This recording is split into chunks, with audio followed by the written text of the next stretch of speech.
Welcome everyone to the 7th episode of Season 2 of the Northern Spin podcast. My name's Michael Taylor. I'm the editor of Business Desk in the Northwest, and this is Northern Spin. Chris? Hello, how are you? I'm all right. See, normally you say, and this is Chris, the banter king of cheeky chappiness from Chorley, the executive editor of Business Cloud. You just throw me there. You throw me. But I had enough of your banter last week, so Okay. You've worn me down. Well, listen, we've had a kiss and we've had a make-up as well. Now, I want to sound the klaxon. If I had a klaxon, if we had any sound effects, I would sound it because we've got big news this week. We have a second sponsor. More about them later. I can't wait to find out more. Absolutely. I'm really looking forward to that. But as ever, What Media produced this podcast.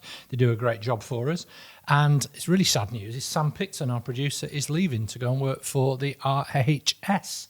That's the Royal Horticultural Society based at Bridgewater. Absolutely. I mean, I'm making films for them. Making films about gardens. That's a dream job, that, isn't it? I mean, we are lucky because What Media are a fantastic company with a hugely talented team, much like Manchester United at the moment as well. But if I do get emotional, my voice does start to crack as I look across and see the tasselled hair of Sam Picton, resting on his shoulders. You'll know why. I want to thank What Media, of course, but I also want to thank Oscar Technology, our first sponsors.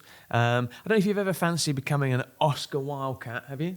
No. What's that? Well, an Oscar Wildcat is Oscar call their staff Wildcats, and last week they held their Oscars Global Vision Conference. It took place in Manchester, at Impossible Manchester. I thought that was a misprint until I realised I'd never actually been there. It is called Impossible Manchester. CEO and fellow Marple residents, or a friend of yours, Andy Morell, friend of the podcast, kickstarted the event, which joined together Oscar Wildcats from all their EU bases and their burgeoning base in the US as well, joined on a live stream, as well as discussing their record-breaking 2022. They shared their vision for 2023, looking to expand their team, looking to expand their operation across the world as well. If you want to join Oscar, the voice of technology, and want to become a Wildcat, check them out on LinkedIn. There's a lot of good things happening at Oscar. So we're doing recruitment for a recruitment company. That's brilliant. Absolutely. That's proper multitasking. So, Chris, tell us who our new sponsor is. I'm really pleased, and you've done a good job here. No, it's another recruitment type company. I don't want to say too much at the moment because we'll do a chat about them in part 2. But Lily Shippen is the name in the frame that you need to remember. Fantastic. So what are we discussing in today's podcast? This week's podcast, in fact. Well, it's a smorgasbord of news. Is the M6 the UK's worst motorway? Now, we've had a big editorial chat about that. You've told me I'm not allowed to rant. Is the M6 the world's worst motorway? I think it is, not just the UK's. The TWAT effect. Now, we don't swear on this podcast, and it is an abbreviation. It's not what you think, but Michael wants to talk about the TWAT effect. I hope I spelled it right. Who's funding our politics? Big question.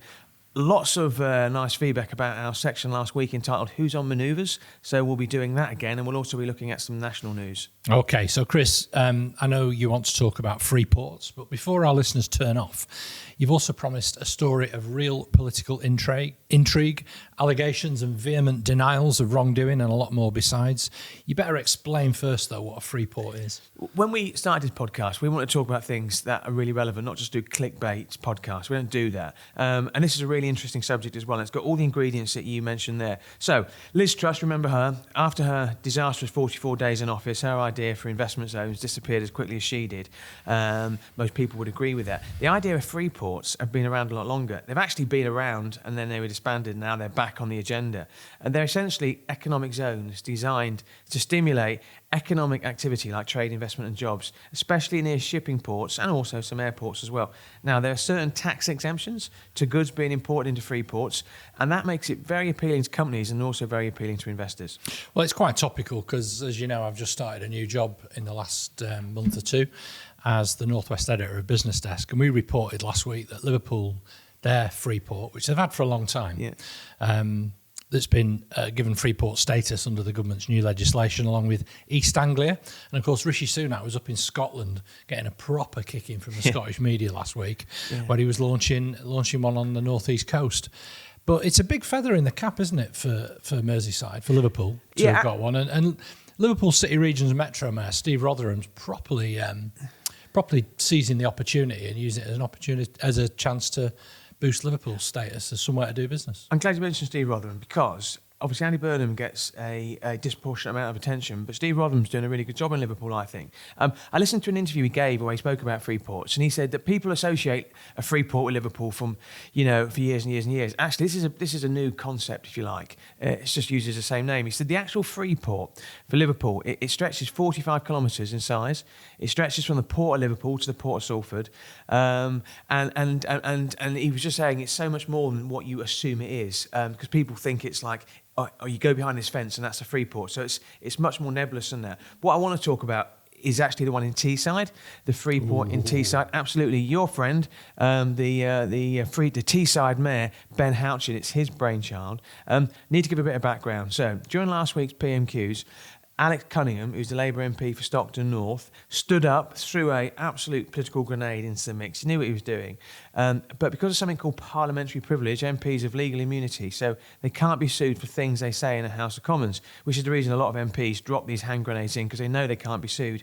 If they said it outside of Parliament, it could be deemed as defamatory. Now, I'm not going to go into too much detail, I'll get too technical, but he called for an inquiry, asked Rishi Sunak for an inquiry, claiming taxpayers are, quote, set to lose tens of millions of pounds because valuable assets have been transferred to two businessmen without a full and transparent procurement process. His words, not mine. Now, this all relates to the news that a group of private developers took a 90% stake in the company which was set up to deliver Teesworks Freeport project. I hope, Michael, you and our listeners are still with me.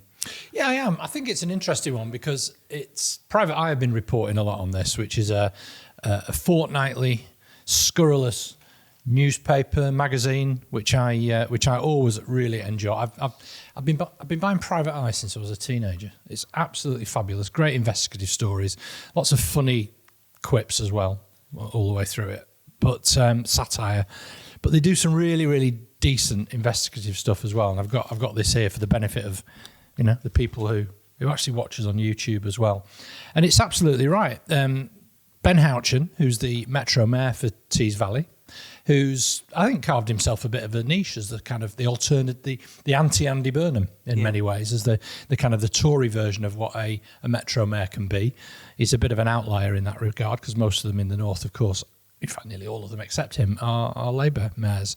But Teesworks is the UK's largest free port, and Houchin has predicted it will create more than 3,000 direct jobs. And the Tories have come out absolutely fine, haven't they, Chris? Yeah, if I mention a Tory now who's been on manoeuvres this week, who do you think it might be? Simon Clarke. Simon Clarke. Every answer, Simon Clarke. So two neighbouring Conservative MPs, Jacob Young and the ever-so-busy Simon Clarke, have lodged a complaint with the Speaker, Sir Lindsay Hoyle. I mean, that's just a protest. It's going to go nowhere. But Jacob Young tweeted, if Alex Cunningham is so certain of the claims, he should repeat them outside the House of Commons chamber. He won't, because he knows they're not true and they are defamatory. Instead, he's hiding behind parliamentary privilege. Simon Clarke has accused Labour of wanting to drag Teesworks through the mud, while Mr Houchin has categorically rejected any wrongdoing and insisted the whole process has been transparent. And what's your view on the bigger picture here? Because there's more at play than we're seeing. Yeah, it's a complex web of conflicts of interest, deals done in secret. I don't think that's a doubt.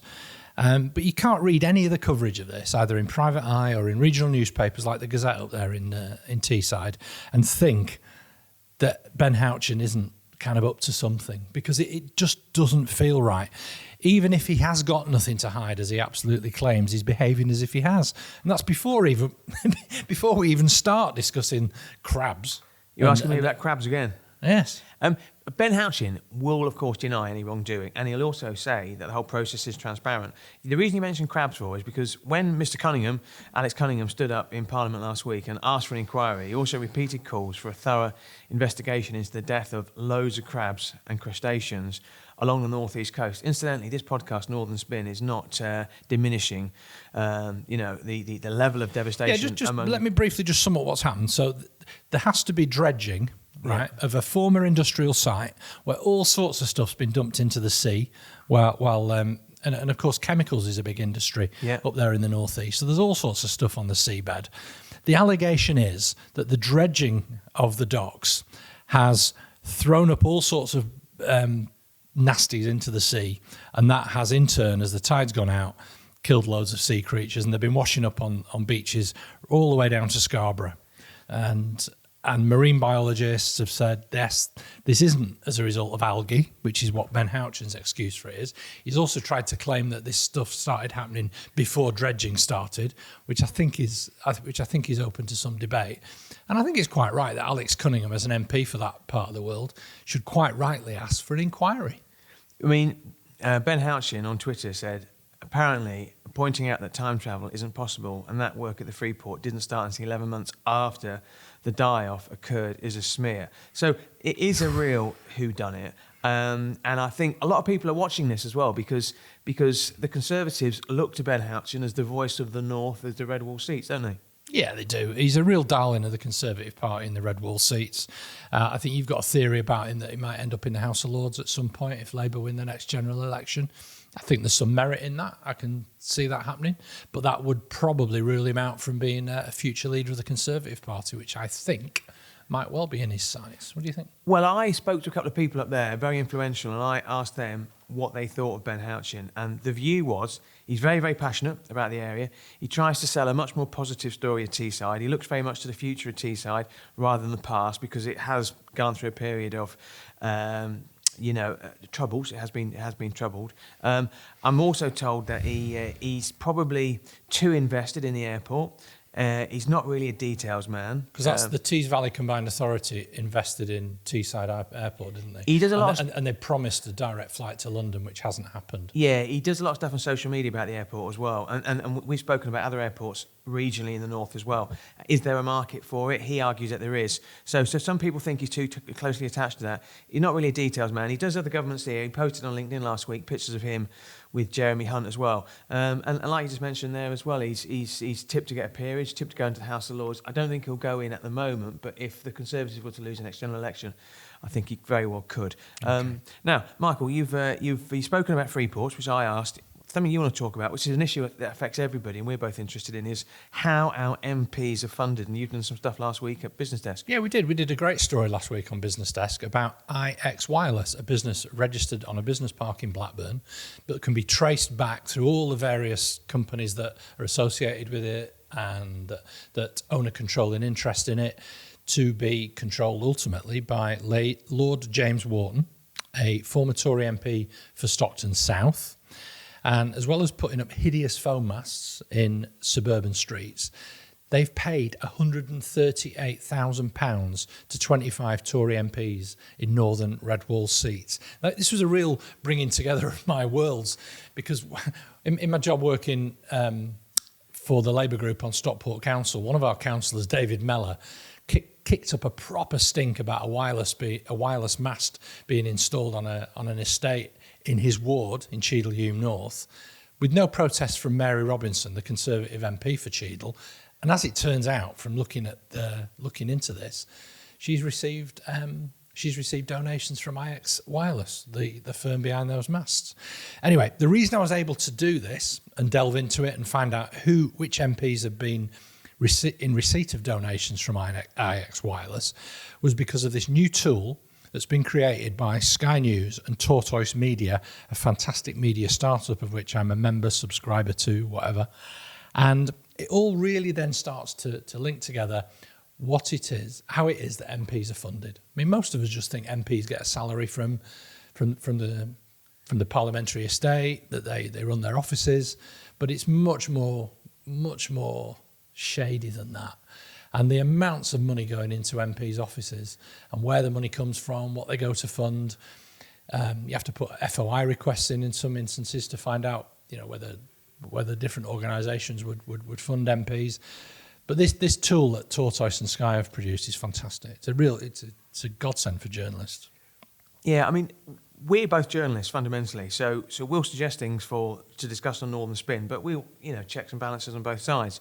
I just did a quick look at Companies House. James Wharton, not listed as a director of IX at Companies House, although the Northern Echo report is a director of a company called Coboher Communications, which holds a controlling stake. We reported that as well. Yeah. But ultimately, the whole operation, it appears to be controlled from Dubai by an entrepreneur called Tahir Mohsan, who was from Blackburn.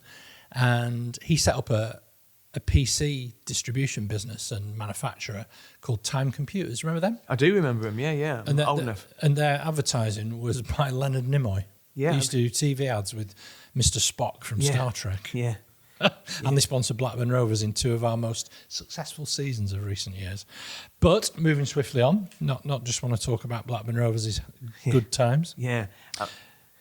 But it's more than that, though, Chris. It's actually how our politics is funded and what sort of organisations are funding it. And quite rightly, for the interest of balance, you've thrown into it that there's some companies that aren't exactly transparent who are funding Labour MPs as well, as I did in the coverage on Business Desk. Yeah, it's just something to mention about James Wharton is that James Wharton he was the campaign manager for Boris Johnson to successfully challenge Theresa May to become the next leader of the Conservatives and the next Prime Minister. He then became a peer at the age of 36. So what I'm saying is that doesn't smell right. I don't like that. I don't like people becoming peers at the age of 36 because they help somebody become the leader of the Conservatives and the Prime Minister. This isn't about party politics. I mean, obviously we are coming from slightly different sides, but I read that report in Sky News, and there's a company called MPM Connect. They've made significant payments to 3 high-profile Labour MPs, Yvette Cooper, Dan Jarvis and Wes Streeting. I read Dan Jarvis today, and he said that money came in perfectly legitimate. It was very transparent. It helps them do their job better, pay staff, etc., etc. All we need is absolute transparency. And one thing I would say, and this is something that nobody will give them any credit for, is that it just highlights the role of journalism. Yeah, of course it does. Because you mentioned Private Eye. Private Eye is so well researched, and what Tortoise Media are doing is great as well. It was set up actually by James Harding, who was the former editor of the Times and editor of BBC News at one point. Yeah, absolutely, yeah. So they do loads of really good events as well, and they've got a very interesting format called it's like a news conference where it's called a think-in. So you don't turn up and get on your soapbox and say your point, and you don't ask questions. You kind of contribute, and like you would at a news conference, like you would at like when we were been editors. It's just a different way of thinking, though, isn't it? Yeah, and they sponsored this festival that Rachel and I went to last year called Kite Festival in Oxfordshire, which was just brilliant. They had loads of really good sort of thoughtful literary and political events during the day, including seeing Andrew Neil and Rory Stewart in an interview setting. And then loads of music at night, which of course you wouldn't be particularly interested in, but because I don't think Roy Orbison tribute bands were there. I got some big stick actually. I got some big stick for my musical collection on Spotify recently. But hey, let's talk about national politics now. Normally we start with national politics. I think it was a relatively quiet week. In summary, Rishi Sunak's been accused of hypocrisy after it emerged he took an RAF jet from London to Leeds. He also confirmed he's registered with NHS surgery, but has paid for private treatment in the past. We spoke about that on last week's podcast. Doctor surgeries aren't in the NHS, they're private. Your GP accesses NHS services for you, but he's actually showing how out of touch he is by claiming that he's registered with an NHS GP, because that's not how it works. But whatever. Whatever. Yeah. Keir Starmer, who was all over the news at the weekend, accused him of going from clapping nurses to sacking nurses over the anti-strike laws, which will be discussed this week in Parliament together with the online safety law as well. That's going to be interesting. Do you think any of these blows in the last week have landed on the Conservatives and Rishi Sunak's chin? Yeah, I think it's all baked in, the core kind of thing that people think about a politician, which they want to have one thing that people think about them. Unfortunately for Rishi Sunak, it's that he's a bit of a toff and he's out of touch with real people's lives. And every action that he does seems to just bake that in a little bit more. I saw an interview that he did with Scottish Television. He was trying to go up there to big up Freeports, and he ended up getting himself all tied up in knots. He looked so uncomfortable, just repeating these sound bites again and again. He's just not normal and relatable. I think that's one of the key problems with him. There was also that set to over the Christmas period in a homeless hostel, where again, he just looked out of touch, leaden, wooden, like an elite leader who can't relate to ordinary people. Can I just say something there? Yeah. That there's inbuilt hostility, understandably, among some people to everything that he does. So if he goes to a homeless hostel, if he sells big issues, if he gives money to charity, and he's seen putting a big bundle of £50 notes in because he can afford it, people say, look at him, he's got loads of money, etc., etc. He doesn't need to be Prime Minister. He can afford not to be. He chooses to be. And it's a great honour.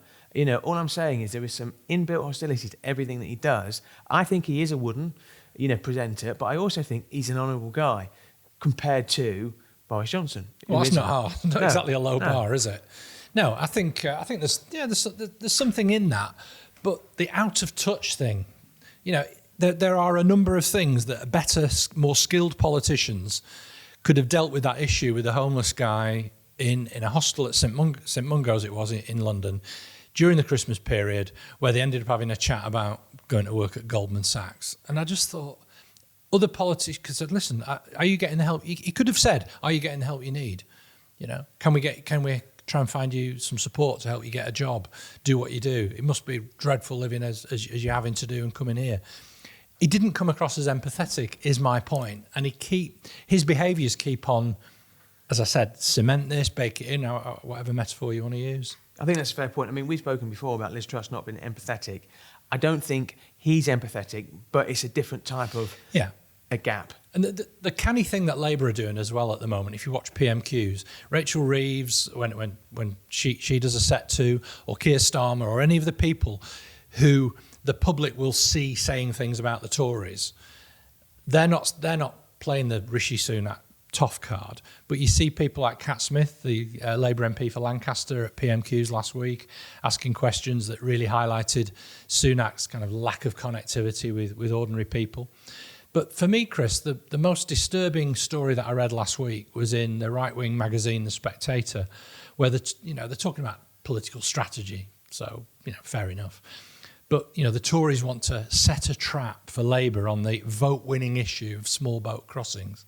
And that really worries me, because what's the logical extension of that is continuing to dehumanise, to vilify people who are trying to get across in small boats to this country. And they're the ones who are going to be perishing at sea. They're the ones who are going to be kids floating in the channel. And yet the Tories think it's a vote winner to double down on what Suella Braverman is saying, that this is a swamp or a horde, and it leaves a very nasty taste in my mouth, because what's the next thing? Sending the RAF in to bomb them? Because that'll be a vote winner if you follow that logic to its natural conclusion. Sometimes you've got to actually go against what raw public sentiment is. It goes back to the whole policy with Rwanda as well. Yeah, exactly. It appeals to the right of the party. Yeah. What did you think of Starmer on the Laura Kuenssberg show at the weekend? I thought he was assured, confident. Again, I talked to my focus group of core Conservative voters who are unhappy with Boris Johnson, my mum. Yeah. And she says, your man Starmer did well on Laura Kuenssberg this morning, which is good enough for me. But I agreed with what my old mate Anna Soubry said. It summed it up exactly what I thought, actually, and what I said at the time. First-rate Starmer faced proper tough questions, too many questions on gender ID and nothing on the economy and climate change, which I agree with. Don't agree with Starmer on Brexit, which isn't working and is bad for Britain, but he has a vision for a better UK. He's competent and decent, just what we need. And that's a former Conservative MP saying that. I listened to 2 or 3 podcasts which included snippets of what he said. Yeah. So, full disclosure, didn't watch his whole performance. I was driving down. You're right. I did, so you don't have to. Okay. But what I would say is that, and I listened to some of the questions he was asked, very, very challenging. I mean, he was asked about the whole Scotland issue and... On gender ID. Yeah. And I mean, that went on for quite a long time as well. They are trying to catch him out, but, people would argue that's the job of people like Laura Kuenssberg. Yeah, In fairness to him. And to be fair, he absolutely leaned in and answered all of those questions. That's where I give him credit for. He didn't try and duck a question. He didn't. Annalise Dodd, I listened to her this morning, and she still, I think, avoids certain questions in terms of they keep talking about strikes, but how much would you pay him? How much would you pay him? They've clearly got a policy here. We can't say how much we're going to pay him until we see all the books. It's all about negotiation. But what I give him credit for is he comes across as much more affable. He comes across quite a likeable guy, but he comes across as somebody you can see as a Prime Minister. Give him credit for that. All right, Chris, so did you do the homework that I set you? I said, read up on the good chap theory of British politics and British history, which Peter Hennessy, one of the most respected historians of our generation, has espoused, which, as one of my own sons pointed out, who not only listens to the podcast, but watches it on YouTube, and he said, it's not even politics 101, it's A-level politics studies. And you got all tetchy and thought I was calling you a toff, which I wasn't. No, absolutely. It was a bit like being at school, though, because you sent me a message, Chris, here's your homework. So I did read it. Admittedly, I read it last night when you asked me for the second time, like a father, if I'd done my homework. Yeah. And did you?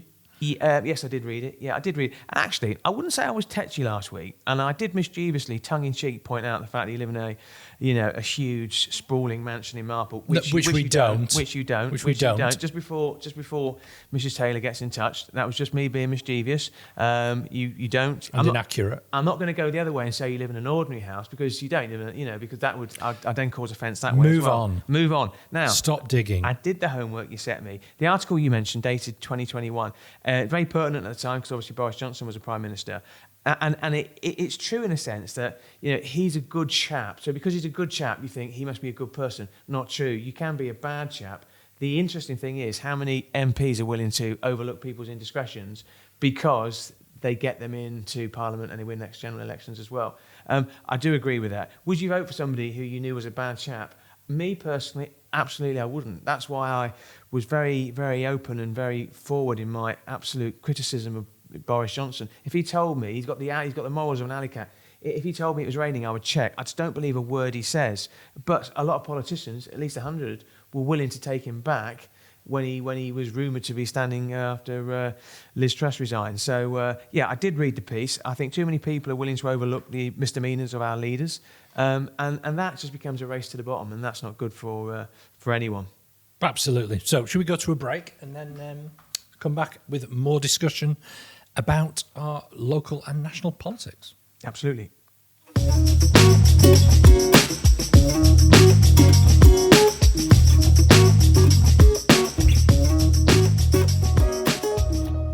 So welcome back to Northern Spin, and I'm delighted to say, Michael, we have a second sponsor. Now, you hold a high-powered job at Northwest. Well, you did at Northwest Business Insider for over a decade. You're now the editor of Business Desk.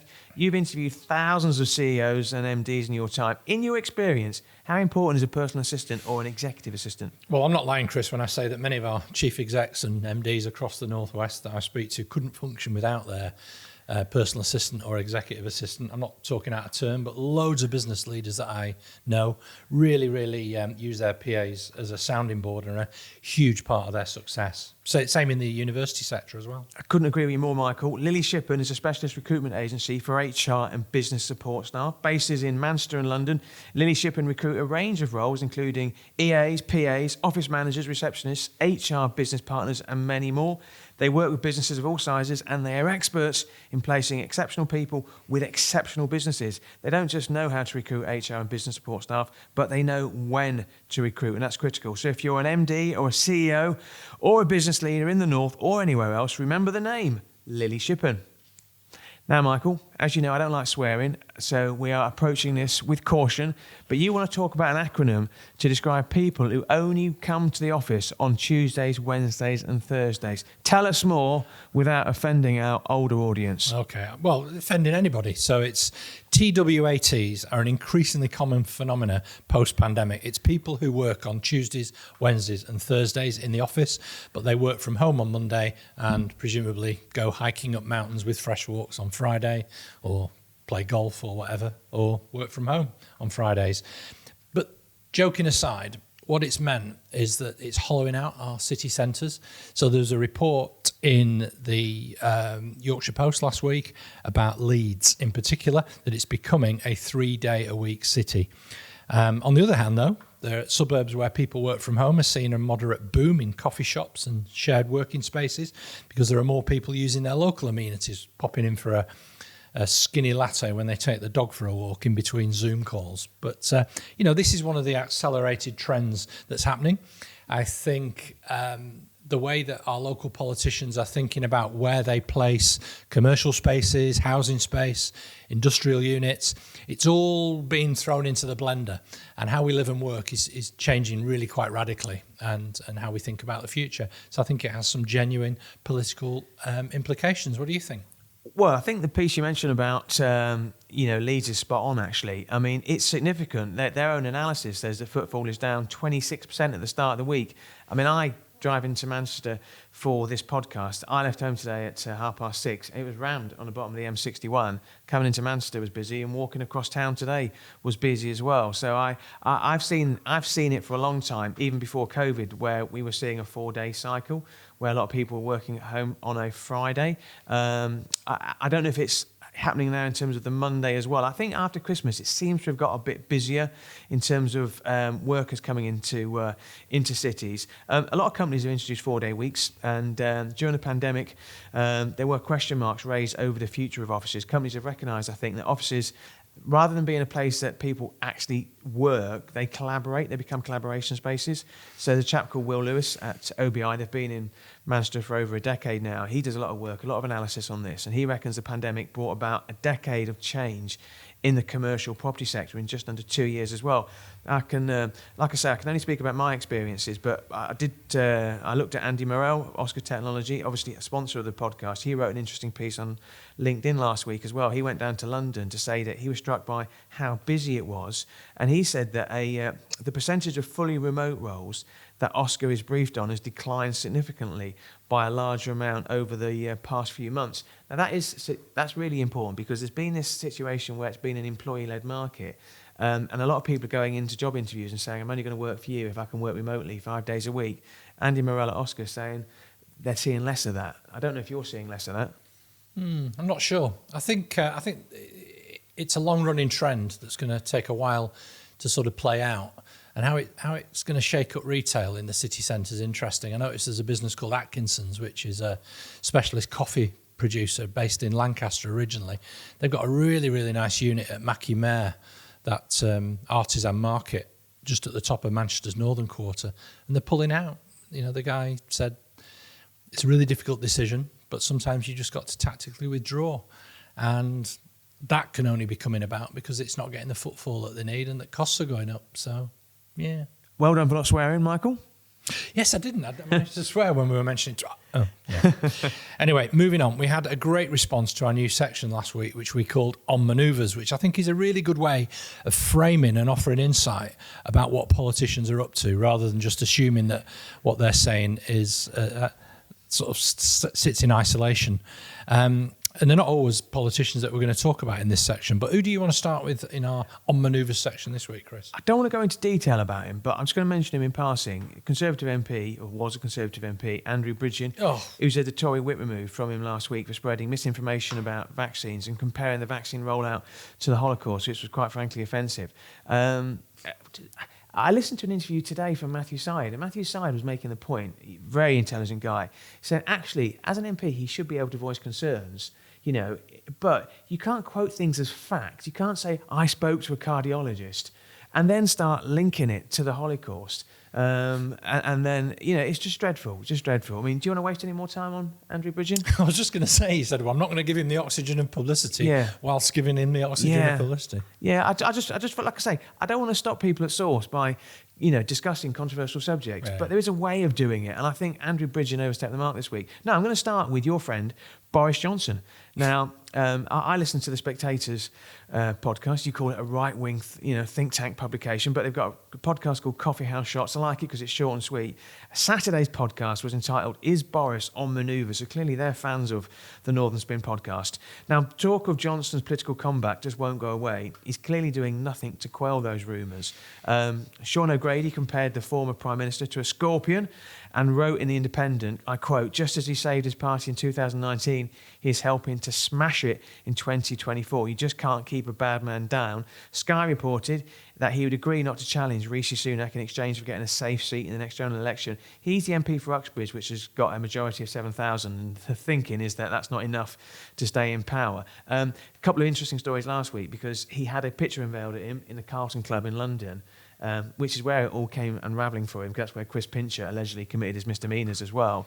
But then Grant Shapps seemingly airbrushed a picture or photoshopped a picture, so they cut Boris Johnson out, which people have read in the fact that Boris Johnson's, likelihood of getting back has just been pushed back again. Where do you sit with Boris Johnson on manoeuvres?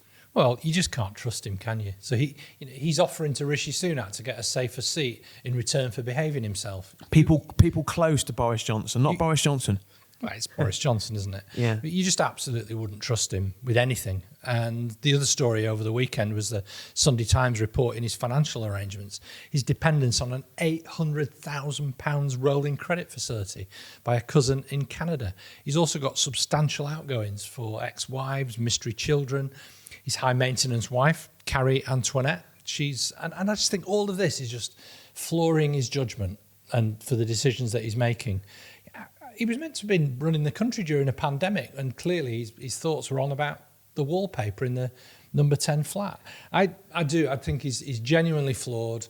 He should be absolutely nowhere near public life. And quite frankly, I'm looking forward to the inquiry into him, so a lot of this can properly come out, because he doesn't like the scrutiny. You saw him in front of some of these parliamentary committees where proper serious people like Yvette Cooper and Meg Hillier have given him a proper bit of scrutiny. We're going to be talking about that. The Privileges Committee are going to be looking to whether did he lie to Parliament. I mean, most people accept he misled Parliament. Did he lie to Parliament as well? There's a great quote I heard off a Conservative MP who said, "You have friends for seasons and friends for reasons." And Boris Johnson was for the 2019 general election, but he's not a friend that you want to keep forever and a day. By the way, you mentioned the Spectator, and you were trying to imply that I was throwing some shade at them.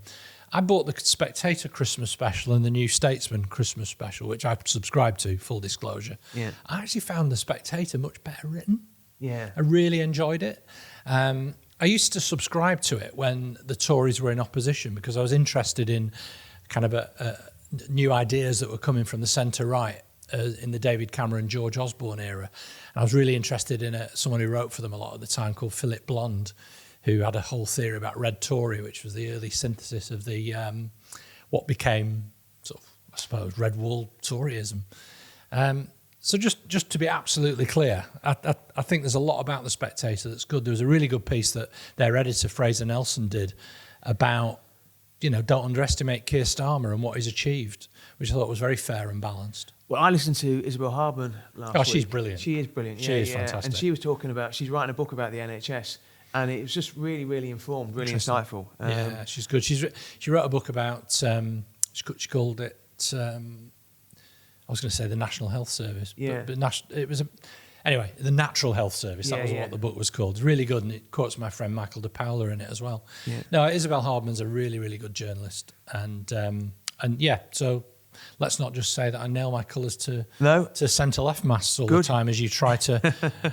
There's too much paranoia going on here. Not at all.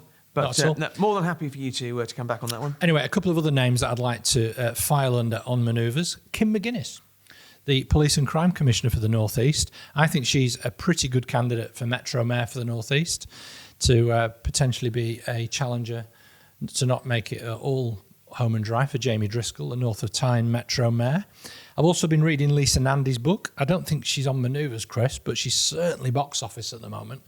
And I've been invited this week to a Labour Party fundraiser at the Devi in Liverpool, scene of many a Scouse wedding, on the 27th, where Lisa Nandy will be the star turn. So, when you go to these fundraisers, and I'm just asking generally out of interest, do you have to give money to these? Is that the purpose of it, or is it just There's plenty of people. No, it's like when the collection plate comes around at church. There's plenty of people look at their feet when when that happens. But no, the people who get invited to it are often the people who work in professional services who've got a few quid, and they have an auction where people will bid for signed football shirts or books and things like that. Yeah. It gets back to the whole issue of funding again. But I'm on board with that stuff because that's all transparent. I spoke last week about the invisible shadow cabinet, and I said it was important. I think that some of those people who've been in the shadows raise their profile a bit. Lisa Nandy is definitely one of those who's a rising star.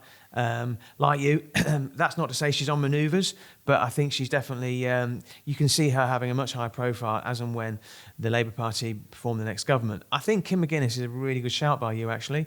I hadn't heard of her, if I'm being honest, until you mentioned it on the WhatsApp chat. She's very prolific on Twitter and Instagram. I think it's interesting. She's 37. I mention ages a lot because I think it's interesting how politicians use social media, and her website very much plays to her northeast roots.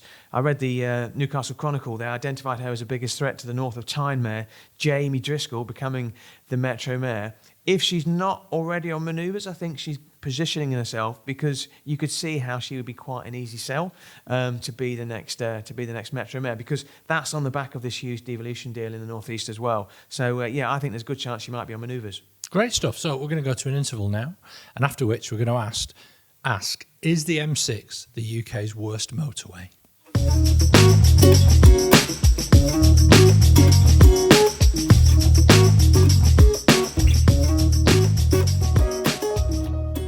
Welcome back to the third and final part of this week's Northern Spin podcast, where Chris wants to talk about the M6 motorway, which I think might be just a bit of a filibuster, so I don't pin him down on some of his cultural choices and embarrass him about his music again this week. But Chris, is this a legitimate discussion point, or are you just another embittered middle-aged driver? I am a middle-aged driver, and I'm probably embittered, but it's also a legitimate conversation. And the word filibuster, we must use that more often. I should explain to our listeners that now, Michael, I said, you're not going to unplug me, are you, if I start to descend into a rant? He said, no, it's not a rant. It's not a rant, because I've done some research on this. I just said come up with some evidence. Now, the M6 motorway is the UK's longest motorway. It runs for just over 230 miles from the Midlands to the border with Scotland. And my bit that I often travel down to Birmingham from my house in the People's Republic of Chorley. I love the M6 north of Preston. So you go North Lancashire, Cumbria, it's a lovely road, lovely drive.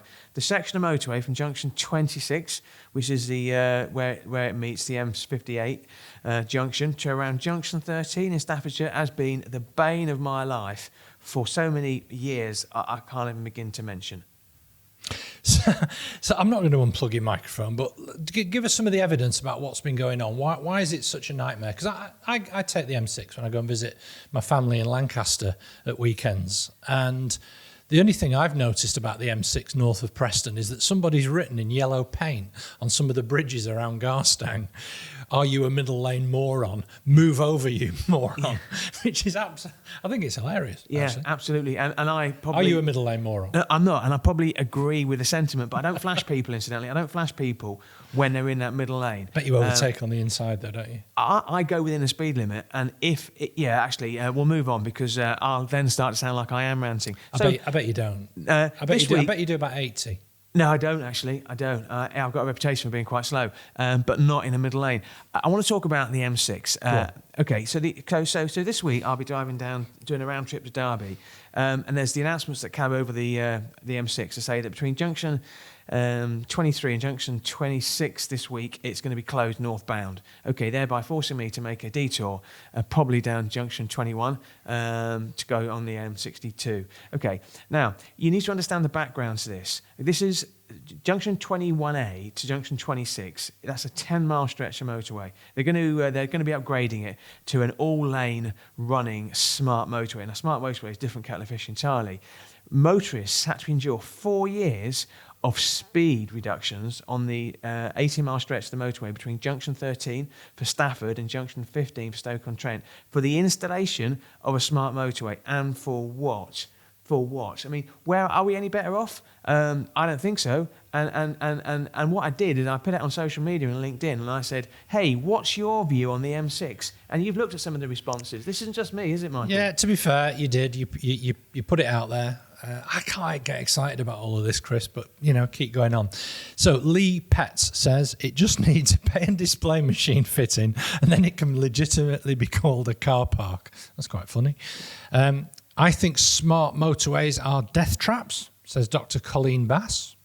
And Sean Brown says, north of Stoke, best motorway in England. South of Stoke, I'd rather glue myself to the M25. Thank you, Sean Brown. All funny. Are these friends of yours? No, I know Sean very well. Right. I don't know Dr. Colleen Bass. Anyway, don't matter. I got similar messages on Twitter from Vicky Gregson, Sandy Lindsay, David Jones. The problem is, if there's an issue on a stretch of motorway where you've got traffic reduced or the speed reduced and it's 3 lanes, you are royally stuffed. Last Thursday afternoon, they closed 2 of the 3 lanes of southbound around junction 26, 27 for emergency repairs. It was one lane open. It caused massive, massive delays. Now, I wouldn't mind if I could actually see some tangible improvements. I can't. I fully accept, and it's important to make this caveat as well, that the safety of the people who work on the motorways, repairing the motorways, is paramount. It absolutely is paramount. I'm not suggesting they take any shortcuts on that. I'm just saying that. And drainage is hugely important. You can't have a situation, given all the rain we're having recently, where you've got huge surface water issue on motorways any more than we've already got. But you look at the M6, it is like a patchwork quilt of repairs. It must be the worst motorway, in Britain. And I'll go as far to say this, is that I go down to my brother sometimes who lives north of London, and you drive down the M1 and you drive down other roads down there. They don't have roads like this. They don't have these constant closures. Their road surfaces aren't as bad as ours. And all we do is we accept it. We just say, oh, they're doing road repairs. This M6, it's been going on for too long. It's an absolute disgrace. We are getting the thin end of the wedge, and I'm ranting. Very good. Well, it's nice to see a bit of fire, isn't it, people? Yeah. Can you imagine what it'd be like if it was actually about something really important? Okay. Anyway, a bit more culture for you, Chris. We're trying to make you a little bit more northern. You're a refugee from the southeast of England, living in the northwest, raising your family here, and your kind of cultural reference points are improving. So you've been watching Happy Valley. We'll talk about that in a minute. Now, I watched a film over the weekend called The Banshees of Inisherin, which has been heavily awarded in the award season, BAFTAs, there could be Oscars coming to it. It's got Colin Farrell, Brendan Gleeson in there. And frankly, Chris, you're very lucky that given your behaviour last week, that I didn't take the approach of Brendan Gleeson's character in this wonderful film and offer to completely end it. Anyway, so I do love Happy Valley as well, which I am looking forward to watching the third episode on demand this evening, Monday night, because obviously my radio programme Music Therapy on Tameside Radio goes out at 9 o'clock on Sunday evenings, clashing with that. Which is why not many people watch Happy Valley in Tameside, because they're listening to our show. One of our listeners, by the way, said our radio show was the best we've ever done, which I was really chuffed about. And we played a cracking new band from Manchester called Affleck's Palace and their song Wide Eyes on the Night Bus. Have you ever been on a night bus? No, but we want your friends to be talking about the Northern Spring podcast and saying that's the best podcast ever. Yeah, they do say that as well, actually. Okay. Anyway, on the cultural references, Chris, going back, I recommended to you, didn't I, Sherwood, which you enjoyed? Liked it. Our friends in the north? Yeah, loved it. Right, so my friend Adam Mitchison wondered whether you were familiar with Auf Wiedersehen Pet. Yeah, I know Adam from My2B, which is his business. I am aware of Auf Wiedersehen Pet. I watched a little bit of it. I actually thought Jimmy Nail was a good singer. I got his CD. You mentioned I don't like music. I really liked his song, Crocodile Shoes. Okay. Now, I know that puts me in a minority of about one. I did watch a brilliant series on ITV called Stonehouse, which is starred husband and wife team Matthew McFadden and Keely Hawes. Oh, I love them. They were in Spooks. They were in Spooks. That's which is one of my favourites, actually, Spooks. That's where they met, actually. They've been married since 2004. I know this sort of stuff. It plots the life of disgraced Labour minister John Stonehouse in the 1970s, who faked his own death. No spoiler alert there, I'm not giving anything else away. It's only 3 parts.